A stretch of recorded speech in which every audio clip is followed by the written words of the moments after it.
السلام علیکم ورحمۃ اللہ وبرکاتہ۔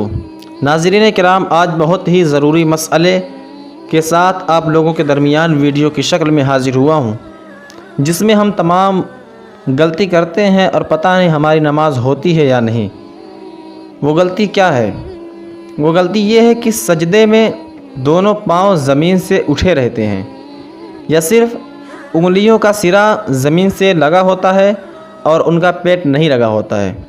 تو اب ایسی صورت میں نماز ہوتی ہے یا نہیں، اس مسئلے سے بہت سے لوگ غافل ہیں، تو میں نے سوچا ویڈیو کی شکل میں آپ حضرات کو اس مسئلے کو بتا دوں۔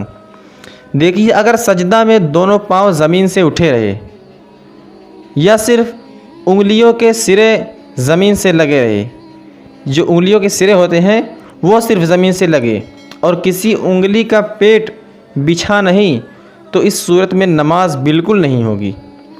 اور اگر ایک دو انگلیوں کے پیٹ زمین سے لگے اور اکثر کے پیٹ نہیں لگے، تو اس صورت میں نماز مکروہ تحریمی واجب الاعادہ ہوگی، یعنی آپ کو اس صورت میں دوبارہ نماز ادا کرنی ہوگی۔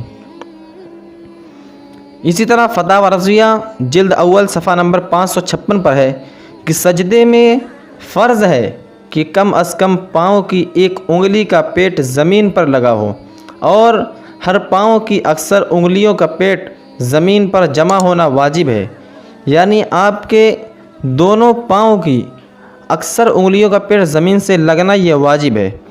پھر اسی صفحہ کے تیسری سطر میں ہے کہ پاؤں کو دیکھیے کہ انگلی کے سرے زمین پر ہوتے ہیں، کسی انگلی کا پیٹ بچھا نہیں ہوتا، تو یہ سجدہ باطل ہے اور نماز بھی باطل ہو جائے گی۔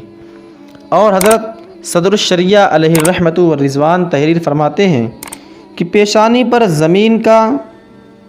کا زمین پر جمنا یہ سجدہ کی حقیقت ہے، اور پاؤں کی ایک انگلی کا پیٹ لگنا یہ شرط ہے، یعنی اگر آپ کے پاؤں کی ایک انگلی زمین سے نہیں لگی، پاؤں کا انگلی کی پیٹ زمین سے نہیں لگا، تو آپ کی نماز نہیں ہوگی۔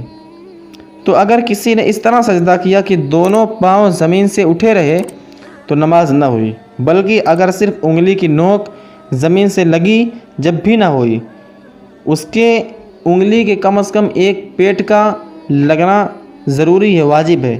اس مسئلے سے بہت سے لوگ غافل ہیں۔ ناظرین کرام، اسی طرح کے نئے چھوٹے اسلامی مسائل کے لیے ہمارے چینل کو ضرور سبسکرائب کریں، ویڈیو کو لائک کریں اور اس ویڈیو کو دوستوں میں بھی شیئر بھی کریں۔ السلام علیکم ورحمۃ اللہ وبرکاتہ۔